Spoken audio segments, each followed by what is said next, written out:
Hello students, I hope you all are well. Now let us start properties of determinant. In last session we have learned that how to find the determinant. Okay. Now today we will learn properties of determinant. Now why we are studying properties? Because properties will help us to find the value of determinant easily. Now the first property here is the value of the determinant remains unchanged if its rows and columns are interchanged. That means if we convert all the rows into corresponding column, the value of determinant will not change. So first of all, let us see one notation, that is Ri to Ci. So if we have Ri to Ci, that means we are converting all the rows into corresponding columns. Okay. Now delta is equals to, here I am taking one example, 2 minus 1 minus 2, 0, 2 minus 1, 3 minus 5, 0. It's a sum from exercise 4.1, question number 5 and 4th sum. So if we expand this, evaluate this determinant, we are getting value 5. Okay. Because if you let us expand this through first row, we can also expand this through second row. Why? Because it contains 1 0. Similarly, we can use first column, or we can use third row, or we can use third column. Okay. But here I have used first row. So 2 as it is, we will not consider first row and first column. So we are left with 2 minus 1 5 0. Similarly here, for minus 1 raised to I plus j will get minus sign, but here we already have minus 1, that's why it is plus 1, and similarly minus 2. Okay, so you know how to take this determinant. So value of determinant we are getting here 5. Now let us do this. Here what they are saying, if we interchange all the rows into corresponding columns, value will remain unchanged. Okay, so here I am changing all the rows into columns. So here first row is 2 minus 1 minus 2. So in my new determinant, first column is 2 minus 1 minus 2. Second row 0 2 minus 1, 0 2 minus 1. 3 minus 5 0, 3 minus 5 0. This is, if we have matrix, then this is called transpose of the matrix. So let us find out the value. So 2, then we will not consider first row and first column. So we will have 2 minus 5 minus 1 and 0. Plus 0 into anything will be 0. That's why I have not written 0 here. And then plus 3 into minus 1 minus 2, 2 and minus 1 here. Okay, so let us expand. 2 into 0, 0, minus 5 into minus 1 will be plus 5, but in formula we have minus sign here. So 2 into 0 minus 5, 0 minus 5, plus 3 into minus 1 into minus 1 plus 1, and here we will have minus 4. So that minus will become plus 4. Therefore we will have minus 10 plus 15, which is 5. So from 1 and 2 we can say that if we interchange all the rows into corresponding column, the value of determinant does not change. It will remain same. So here we can have one remark, that if A is any square matrix, if A is any square matrix, then we can say that determinant of A is equals to determinant of A transpose. Why? Because in A transpose we are converting all the rows into corresponding columns. Now let us see second property, that if any two rows of a determinant are interchanged, then sign of determinant changes. Now if any two rows or columns, okay. Now you will have question, why we need to interchange any two rows or column? Because see here we are taking the same example that we have taken for the property number 1. Why I am taking this? Because we know the value of determinant, which is 5 here. Okay. So question number property 2, we are taking 2 minus 1 minus 2, 0 2 minus 1, 3 minus 5 0. Here if you observe, we can see 0 in second row as well as we can see 0 in third row. So normally we expand the determinant along with the first row. So if I interchange second row and first row, we will have 0 in the first row. We can also interchange third row and first row. Okay, but here for this particular case I have interchanged first row with second row. So this is the notation. Whenever we have Ri to Rj or Ci to Cj, it means that we are interchanging row I or ith row with jth row. Okay, ith row with jth row, or similarly for column. So right now I am interchanging second row with the first row. So we will have here 0 to -1, 2 -1 -2, and third row will remain as it is. Now as we have 0 here, this will make our calculus easy. So let us take 0 into anything. So I am not worrying about this, but for the formality I have written here. So when we have 0 here, we will not consider any elements from the first row and first column. We are left with -1, -2, -5 and 0. Now second is -2 into 2, -2, 3 and 0. Similarly the last one is -1. So we have here 2 -1, 3 and -5. So if we expand, first element will be 0. Now -2 into 2 into 0, 0 minus 3 into -2 -6. So that minus and minus will become +6. Now here we have -1, 2 minus 5 is -10, 3 into -1 is equals to +3. Why? Because for formula we have minus sign. So -12 plus 7. So we are getting here -5. But originally the value of determinant was 5. Okay, and here we are getting it is -5. That means sign of determinant changes. If it is positive, the new sign will be negative. If it is negative, the new sign will be positive. Now let us see third property. If any two rows or columns of a determinant are identical or all corresponding elements are same, then value of the determinant is 0. So let us see here the first example. 2, 3, 4, 1, 0, -1, 2, 3, 4. So here we can see that row 1 and row 3 are equal. So we can write here R1 is equals to R3. So this property says that the value of determinant will be 0. So let us check it. So I hope you know how to find the determinant, but still I am doing here 0 -1, 3, 4. Next one will be -3 into 1 -1, 2, 4. Again we will have 4 here. Let us write down here 1, 0, 2 and 3. 2. Now 0 into 4, 0, minus 3 into -1, -3. Therefore it will be +3. 1 into 4, 4, minus -2. So +2 plus 4 into 3 minus 0. So we will have 2 3s are 6. Now 4 plus 2 6, 6 3s are 18. So we will write here -18 and 4 3s are 12. Now plus 12 and plus 6 will be +18 and -18. So answer is 0.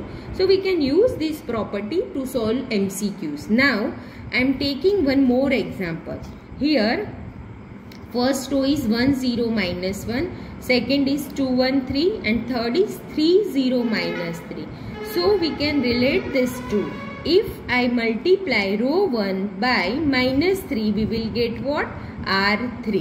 Okay, because if you multiply, this is the notation, whenever we are multiplying any row by particular constant, we normally write this way. Okay, if that constant is k and row is I, so we can write RIK. This denotes that we are, or we can also write here, this is equivalent to KRI, means we are multiplying ith row by k. Okay, so if we multiplying first row but -3, we will get third row. That means we can say that first row and third row are multiple of each other. Again in this case also answer should be 0. Why? Because property itself says that if the two rows are identical or their elements are same, value becomes 0. So let us find out the value. Here let us expand along with the first row. So we are getting here 1 into this matrix plus 0, because middle element is 0 here, and this one. So we are getting here 1 into -3, -3 minus 0. Second term is 0, and the last one 2 into 0, 0, 3 into 1 -3. Now -3 into 1 -3. Here we have 0, -1 into -3 plus 3. So -3 plus 3 equals to 0. So whenever two rows or two columns are multiple of each other, in that case also value of determinant becomes 0. Now third remark, or you can also say its property, that if any one row or column of the determinant have all the elements 0, then also value of determinant will become 0. So here we can use, I think you know that we can find value of determinant by using any row or any column. So here if we use second column, okay, so 0 into all the elements which are not in first row and second column, okay, so we can write here 2 4 5 3, again plus 0 into all the elements which are not in second row and second column, we will have here 1 3 5 3, again 0 multiplied by all the elements which are not in third row and second column, we can write here 1 3 2 4, but see here 0 into any value will be 0 0 and 0, so value of determinant becomes 0. Okay, so this thing is right for any column or any row. If any row or any column has all the elements 0, then value of determinant becomes 0. Now let us see the next property, property 4. Property 4. If each element of a row or a column of a determinant is multiplied by any constant k, then its value gets multiplied by k. So again I am using the same example that we use for property 1 and 3. So first this one determinant is 2 minus 1 minus 2 0, 2 minus 1 3 minus 5 0, and we know that value of this determinant is what? 5. Okay. So here I am multiplying first column by 5. Okay. Here we can write Ri into k, means we are multiplying ith row by k, or we can also write Cj k, that means we are multiplying jth column by k. So here I have written C15, that means we are multiplying first column by 5. That means we are multiplying each and every element of first column only by 5. So here first column is 203. If we multiply it by 5, we will have 10, 0 and 15. Remaining columns will remain as it is. So let us find out its value. On expanding along with the first row, we are getting here value of determinant is 25. Okay. Now we know that value of the original determinant delta is equals to 5. Delta is equals to 5. On multiplying column 1 by 5, we are getting here 5 times delta. Okay. That means if we multiply any row or column by any number, our original value will multiply by that number. Original value of determinant will multiply by that number. So instead of 5, if I would have multiplied by 10, then our value will become 5 into 10, 50. If I multiply any, let us say second row by 7, then our new value will be what? 7 into 5, 35. So in short, if you are multiplying any row or any column by any number, so value of determinant will multiply by that number. Okay. So if we multiply any row or any column by k, then value of determinant will be 5k. Okay. So here we have remark. First remark, by this property we can take out any common factor from any one row or any one column of a given determinant. Okay. So if we have any given determinant and we can see that any one row or column are multiplied by some fixed number, so we can take it common from that particular row or particular column. Second remark is, if corresponding elements of any two rows or column of a determinant are proportional in the same ratio, then its value is 0. That we have already discussed in the previous property. Now let us see property 5. Property 5. If sum or all elements of a row or column of a determinant are expressed as sum of two terms, then the determinant can be expressed as sum of two or more determinants. So let us understand this property by taking one example. So if we have determinant a1 plus lambda 1, then we have here b1 c1, a2 plus lambda 2, b2 c2, A3 plus lambda 3, B3 and C3. So we can express this determinant as what? We will keep second row and third row as it is in both the determinant. And we will write here the first element with A1, A2, A3. Similarly, second elements are lambda 1, lambda 2, lambda 3. So that will write with the second determinant lambda 1, lambda 2 and lambda 3. We can verify this property by expanding this determinant along with the first row or any row or any column. So we can verify by expanding this. But let us understand this property by taking one example. Okay, so here I have taken one example. Show that A, B, C, A plus 2x, B plus 2y, C plus 2z, x, y, z is equals to 0. So basically we are going to use this property. Now here we can clearly see that in second row we have elements in addition form, that A plus 2x, B plus 2y and C plus 2z. So in this case I will keep first row and third row as it is. Okay, so I'll write here A, B, C, x, y, z. Similarly in second determinant A, B, C, x, y, z. Now I am writing A, B, C here in the first determinant. Similarly 2x, 2y, 2z in second determinant.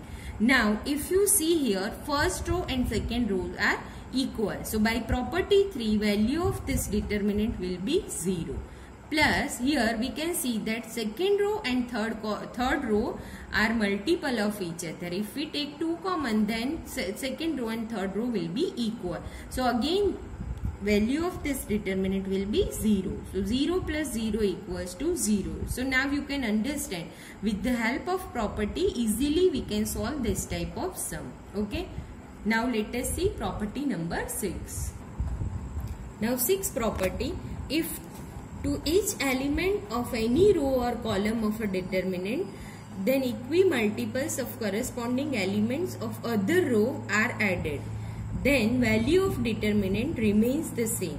Okay, so let us understand by again taking one example. First of all, understand this notation. Here I am writing Ri, then I have written here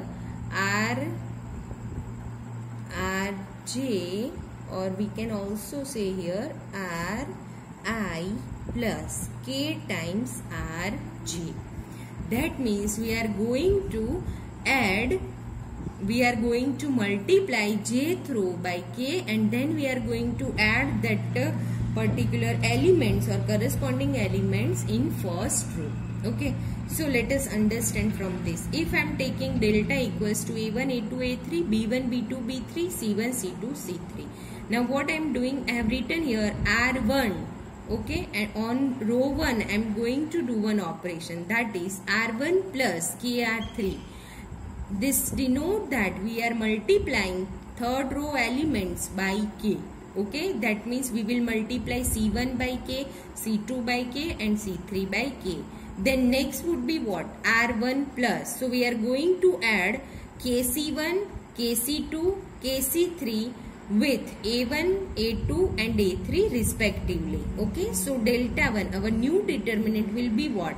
A1 plus KC1. Why? Because we are adding third row element.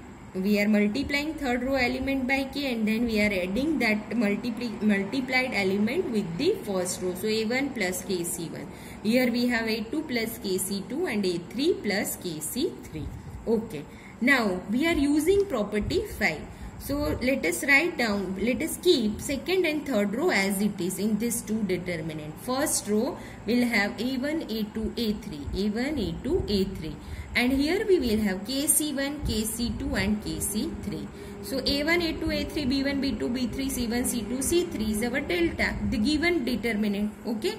And here we can say that first row, that is R1 and R3, they are multiple of each other. Okay, we can see here that R1 and R3 are multiple of each other. Therefore, value of this determinant will be 0 by property 3. So, delta plus 0 is equals to delta.